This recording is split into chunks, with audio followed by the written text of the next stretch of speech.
Hi everyone, let me share my screen. Thanks for inviting me. That's a new exercise, like for a lot of people, I guess. I usually like to see the audience and be able even to engage the audience, so that's a little bit weird to me.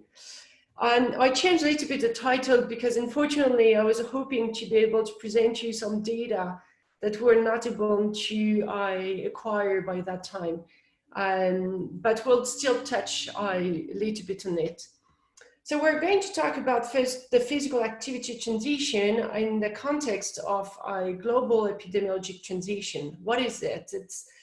This is the shift in the cause of death. For many decades, the main cause of death was communicable disease, infectious disease, infant disease, unfortunately, and then step by step, it shifted towards more lifestyle-related chronic disease such as diabetes, obesity, hypertension, cardiovascular disease, and that's where we are in our westernized countries, while the low-income countries are still ongoing this epidemiologic transition. And what happens during that time? Well, we have been seeing a tremendous increase in the prevalence of overweight and obesity, and this is really a pandemic. Of course, the genes are playing a role, and they will influence individual predisposition to become overweight or obese. But they haven't changed over the past centuries or decades. What have changed is our environment. We went from, on the left, I don't know, can I, oh yeah. We went from the left, from a traditional environment favoring leptogenic behaviors towards a social and built environment favoring obesogenic behaviors. And so in other words, there is a mismatch between our human evolutionary history and our current environment. Physical inactivity and overfeeding are two of the main obesogenic behaviors we can see in our modern societies, and these are the behaviors that will allow the genetic predisposition to express itself. Here I'm showing you the relationship between the percentage of persons obese in the UK population between 1950 and 1990, and with either energy intake and fat intake, the time spent watching TV or the number of cars in household is possessing. And we can see there's no relationship with energy intake, but there's a clear positive relationship with car and time spent watching TV. Indeed, we have been observing concomitantly to this epidemiological transition, a physical activity transition. Physical inactivity, or there's been a decrease in our physical activity in every single dimension of our daily life, during leisure time, transportation, or at work. Some people estimated the decrease in physical activity to be equivalent to 16 kilometers walking per day less between what we had about 100 years ago and nowadays. This is tremendous. We can, when we compare what we call the subsistence populations, which either they are foragers, pastoralists, agriculturalists, or industrial population, like we are, we can see that there is a difference in our body mass index, and this is associated with a decrease in a physical activity level, which is defined as a ratio between total energy expenditure and resting metabolic rate being the minimum amount of energy the body needs to function when it's fasting, at thermal neutrality, and awake. So nowadays we're attending a pandemic of physical inactivity. You will tell me that maybe 30% of the population not reaching physical activity or enough physical activity is not that much, but you need to know these are self-reported data. When we measure objectively physical activity with some accelerometers, with activity monitors, we can definitely see that the physical activity of people is way lower. What do we call physical inactivity? Physical inactivity is defined by the fact of not reaching the current recommendations of physical activity, which are performing 150 minutes per day, per week, 150 minutes per week of moderate to vigorous physical activity. It's basically brisk walking, jogging, or more. Concomitantly to the increase in the prevalence of physical inactivity, we have been observing an increase in the time spent sitting that has been increasing by an hour on average in the US over the past 10 years. And sedentary behaviors can be defined as any waking behavior characterized by an energy expenditure lower than 1.5 MET equivalent while in a sitting, reclining, or lying posture. Here I'm showing you the prevalence in Europe. The UK is here with 19%, France is here 18%. And as we talked about it before, this is self-reported. So you can imagine, in fact, it's way, way higher. In 2012, The Lancet published a special series based on this concept, is an alarming situation. And they concluded that in view of the prevalence, global reach, and health effect of physical inactivity, the issue should be appropriately described as pandemic with far-reaching health, economic, environmental, and social consequences. The numbers here in this box are speaking by themselves. And there have been a growing awareness of the adverse health effects of physical inactivity. These are the research questions that we're pursuing in my lab. First, what are the effects of physical inactivity in sedentary behaviors and body weight and metabolic health? And second, can these adverse health effects be offset? We'll start with the first one. The first question is, how can we study the direct effects of physical inactivity? Here I'm showing you the PAL that we talked about before in the general population, going from 1.2 in very inactive people to 2.3, 2.9 in athletes. Historically, the exercise physiologists used to detrain athletes and say, well, this is the effect of physical inactivity. Then they used to train inactive people and conclude that physical inactivity should have opposite effects. But if we think of a very rigorous scientific approach, this is not correct. What we need is to study a control group and subject them to an intervention. This is what we're supposed to do, to take active people and make them inactive. Problem is, what model can we use?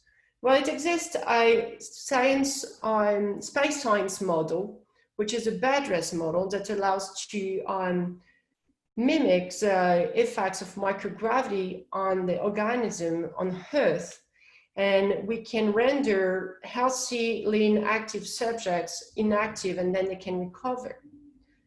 By using this model for the past 15 years, we investigated the role of physical inactivity in the onset of body weight, and mainly on key factors known to regulate body weight.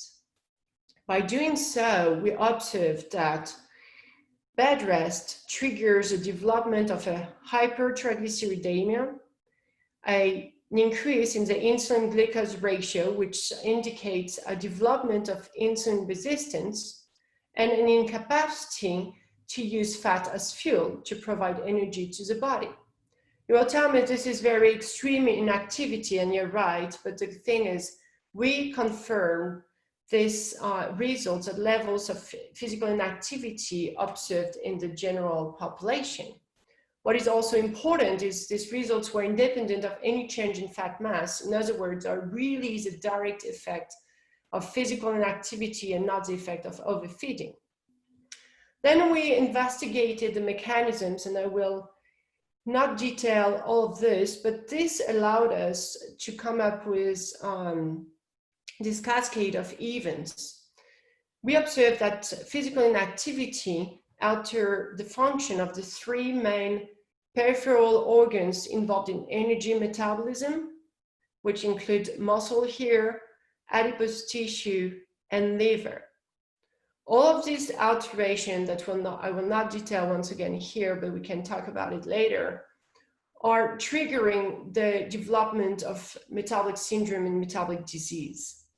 What is important to know is that this cascade is exactly the same one that we observe in people who are attained of obesity or type 2 diabetes. Then we question, of course, here we are talking about metabolic alterations, but what about weight gain? And so for this, I would like to introduce you to the old Meyer's hypothesis on the body weight regulation. John Meyer was a French-American nutritionist in the 1950s.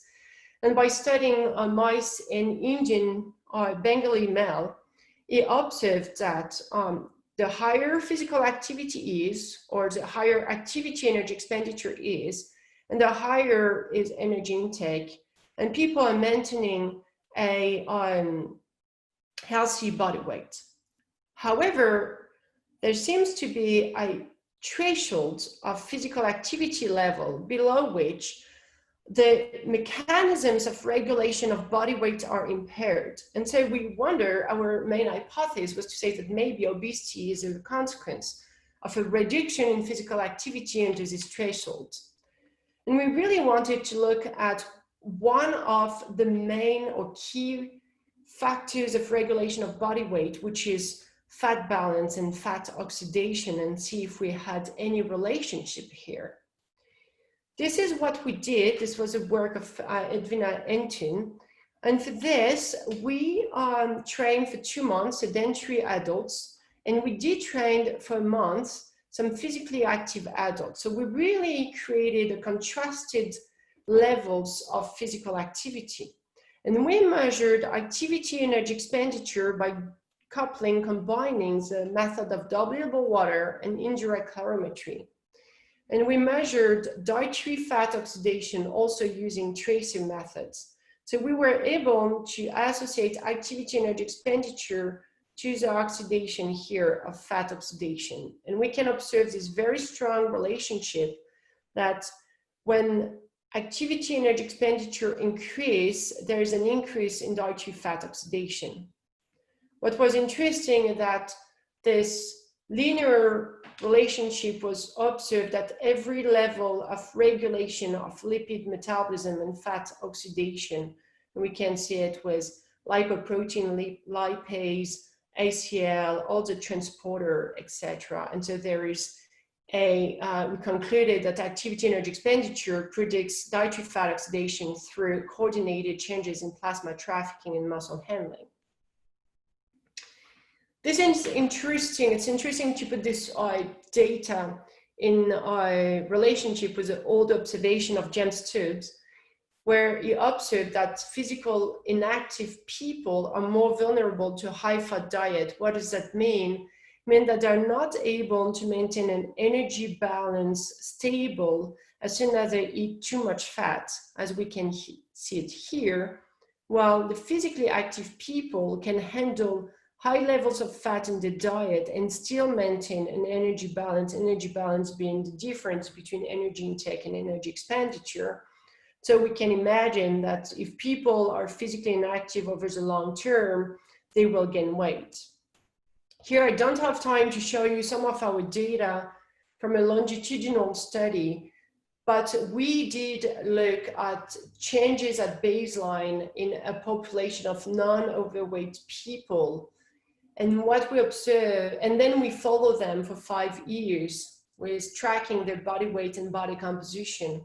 And we looked at all the kind of predictors. What was very interesting is physical activity was not predicting, changes in energy intake was not predicting, changes in energy expenditure was not predicting. What was predicting was time spent in sedentary behaviors.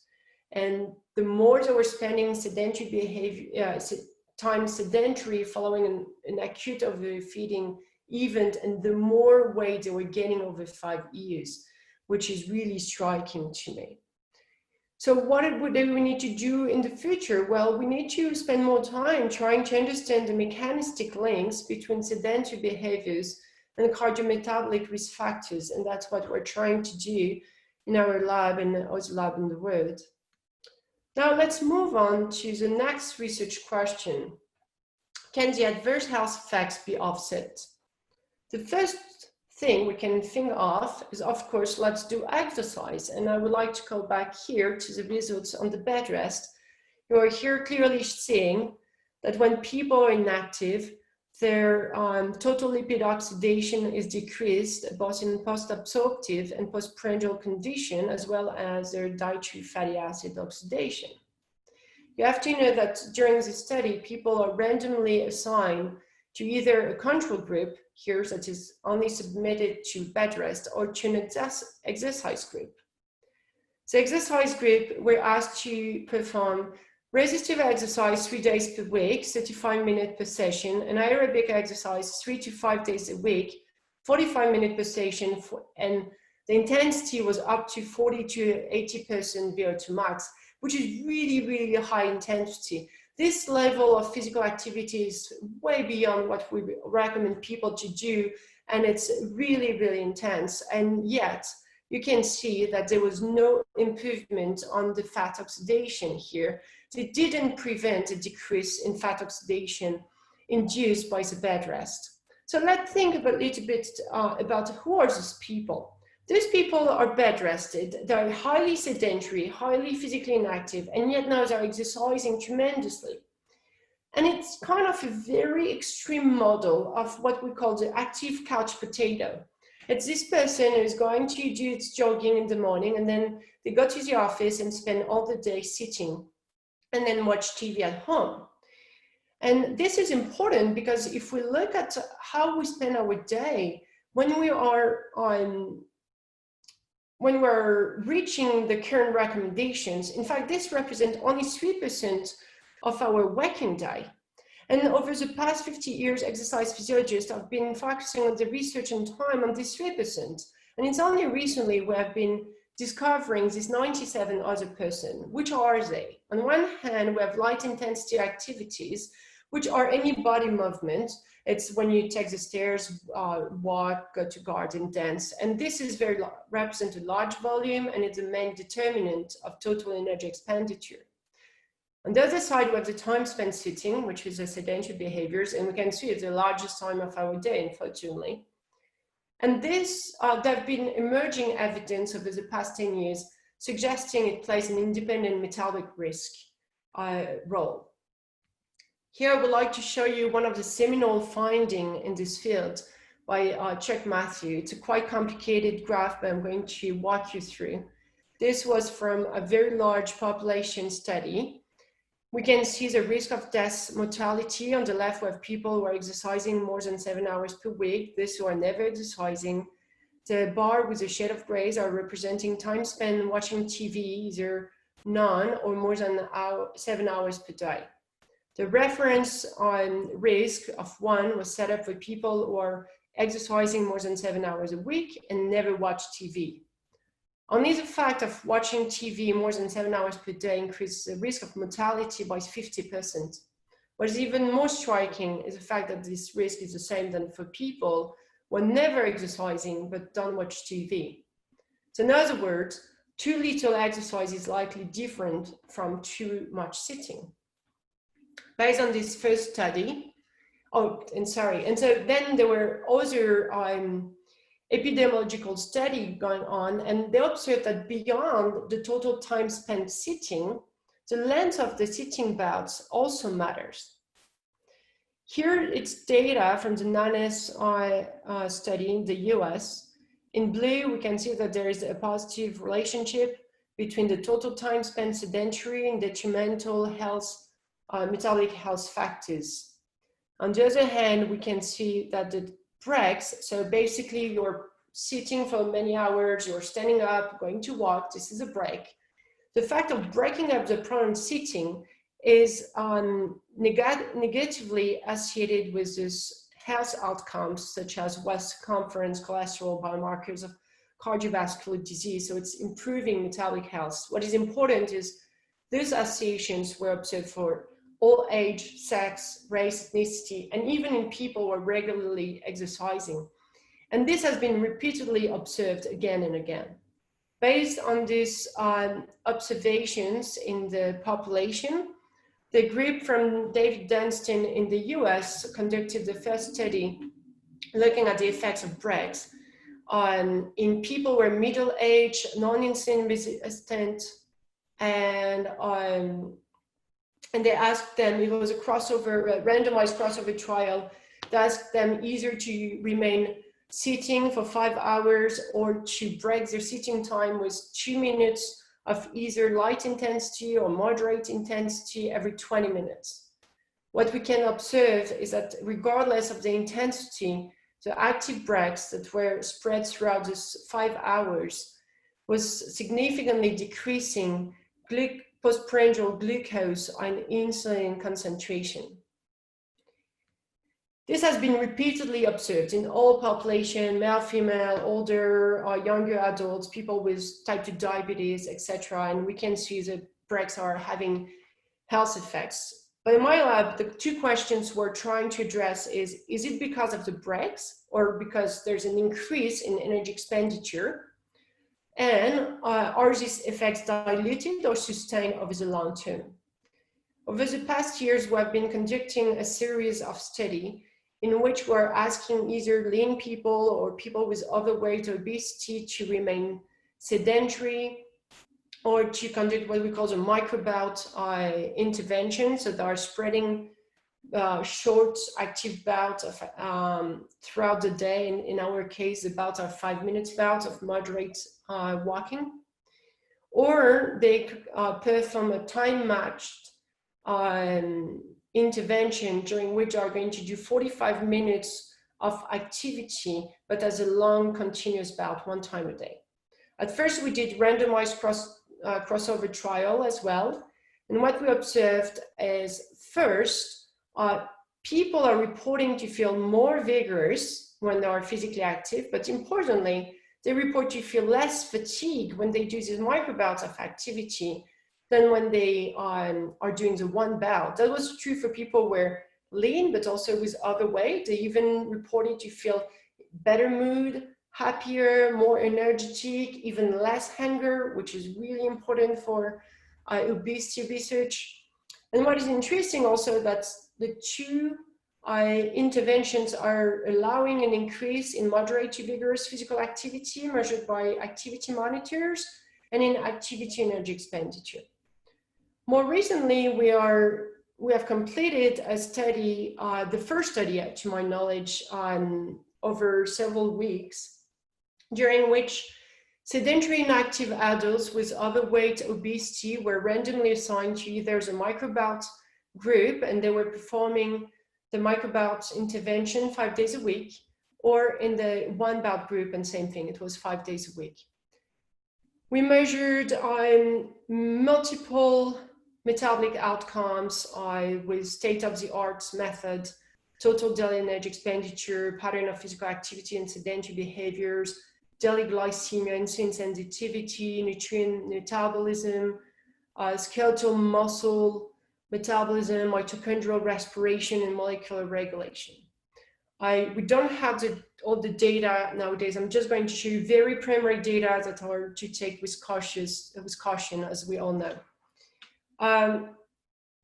Here we are observing that what is important in this figure is that the two interventions are impacting similarly total energy expenditure, time spent stepping, time spent sitting, the number of daily steps.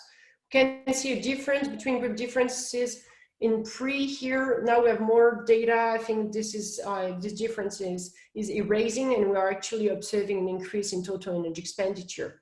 But the point is that the metabolic effects I'm going to show you don't depend on differences in these outcomes between the two interventions.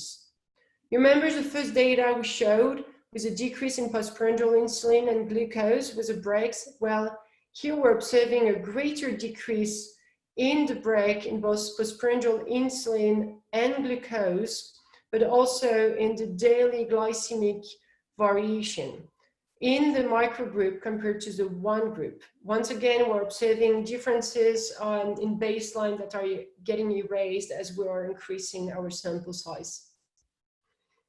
But that suggests that the breaks per se may have greater health benefits than just the fact of being more physically active.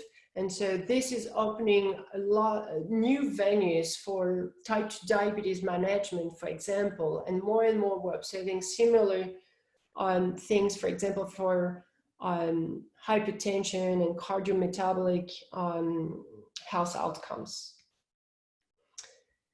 I would like to finish quickly on the last part that I wanted to talk about initially when I proposed this talk, and I could not. We talked about physical activity and sedentary behaviors, but you will tell me, well, real life is more complicated. What about the biological, socio-ecological, socio-anthropological factors? What is their role in regulation of body weight and metabolic health? And I'm pretty convinced that nowadays we've been enabled to tackle or win the fight against obesity and chronic disease because we're observing people in westernized population that have completed the epidemiological transition we're talking about. What we need is to study pre-industrial populations who are ongoing this epidemiological transition. So over the past 5 years, we have started to work with Fulanis in the west of Senegal in Africa. Fulanis are semi-nomadic people. They live, their lifestyle is around the chateau, around the herd. They live in these villages and camps that are very far away from any borehole. Some people are living 30 kilometers away from any water access and need to walk every day. But over the past 20, 30 years, there have been some boreholes that have been built. And in the context of the Great Green Wall, and I invite you to look at this project that is pretty amazing, some gardens have been built, there are some culture, and this has involved a sedentarization of the population. Also, those have started to gather and create some villages. That has changed and diversified their nutrition. That has changed their physical activity behavior, of course. And then some of the people in the villages even, and so that has changed all of this. We can see here the villages. And then some of these people even moved and migrated to the capital in Dakar, which is much more urban.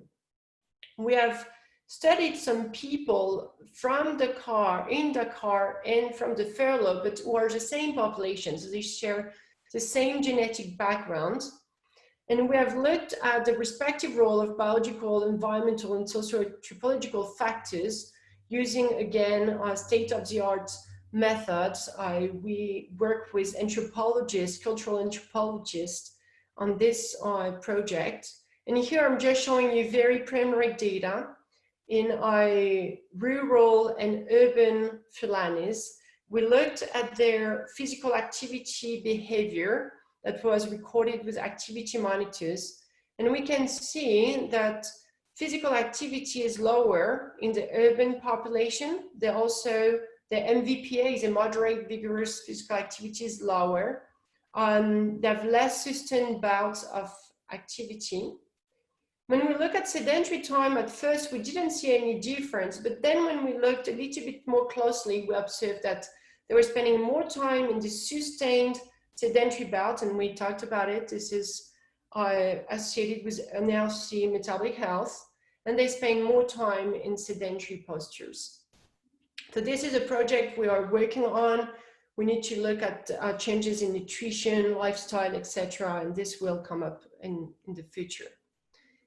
I would like to conclude coming back on this Myers hypothesis. I think that's what we're going to observe and conclude at some point is that through the epidemiological transition and the physical activity transition, we went from physical activity level here in the zone of compensation towards below the threshold, and now we're in the zone of deregulation, and that's why we're observing this higher prevalence of obesity. Of course, this work has involved a lot of people, both at the University of Colorado and the University of Strasbourg in Lyon, and I would like to thank all of them and our funding institute. And I would like to finish with this take-home message: alone we can do so little, together we can do so much. Thank you for your attention. Thank you very much, Audrey, for a very fascinating presentation. We're running a bit out of time, but I think we just go ahead because we have a lot of questions for you. And the first one is from AI Progress from the Federal University of Technology. Oh, it's gone. There it is. Exercise or gym incorporated into urbanization. It's moving because people keep rating things up here. But so exercise incorporated into urbanization should solve the problem of sedentary lifestyle. What do you think about that?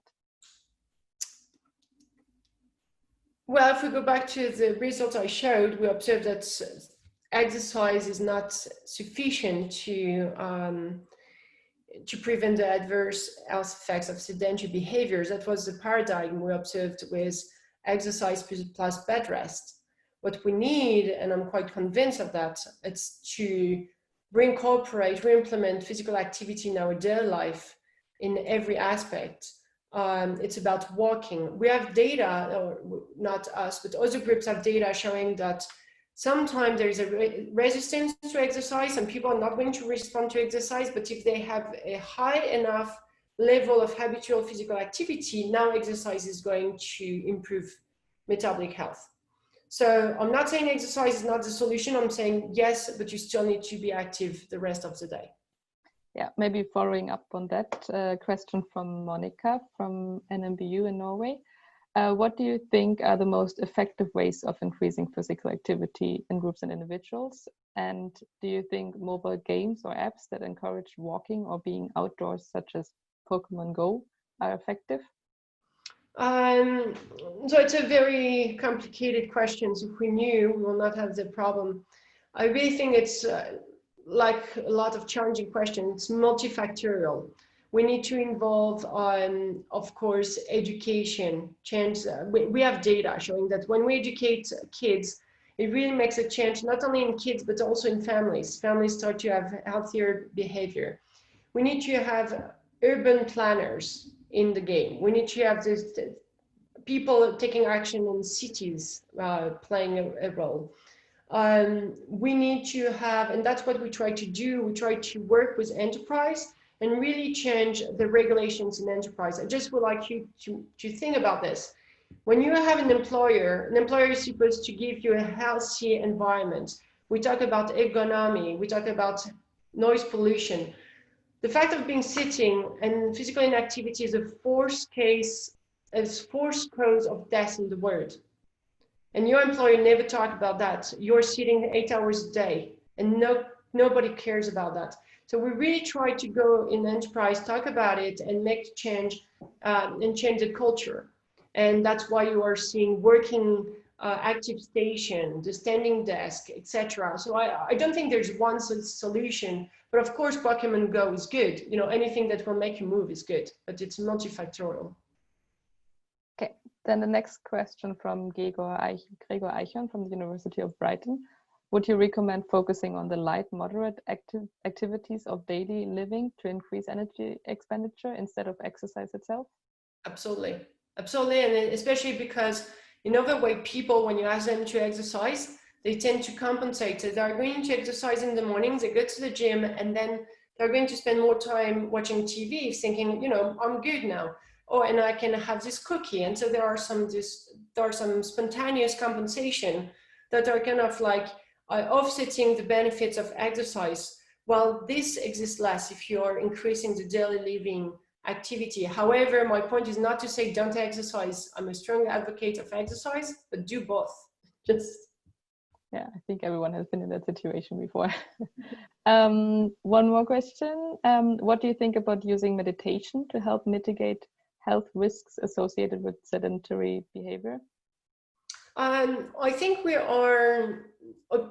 are increasing amount of data and research on meditation. We know it has great effect on stress management, on health as well. I'm pretty sure it can be useful. How, I don't know, and I don't have any data to support this as for now. Okay. One question from Samantha is there any consensus on the length of breaks in sedentary behavior that are needed to elicit cardiometabolic health benefits? And is there any indication on when the length of sedentary bouts become problematic? This is a very important question, and that's what we're all trying to answer. It's a question of this dose relationship between the breaks and the health outcomes. We don't know yet. We're working on it. I will say that some data says that 2 minutes is enough. Some data say no, you need to go to 5 minutes. I think it depends on the outcome you are considering. In terms of how long, what is the maximum time we can spend sitting? We're talking about prolonged sitting after 30 minutes or 60 minutes. There's no consensus yet. We don't really know either. So I think these are data we'll see coming up in the future, but probably in 10 years. Okay.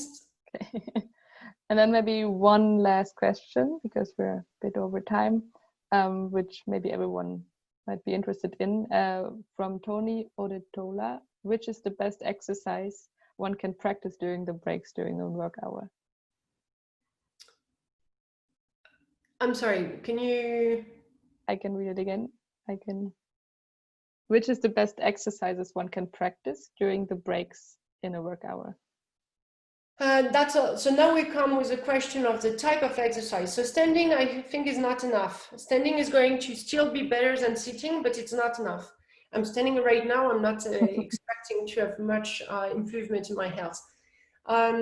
Brisk walking, I would say, is probably better. Light intensity or slow walking will be better than standing. Brisk walking will be better than light walking.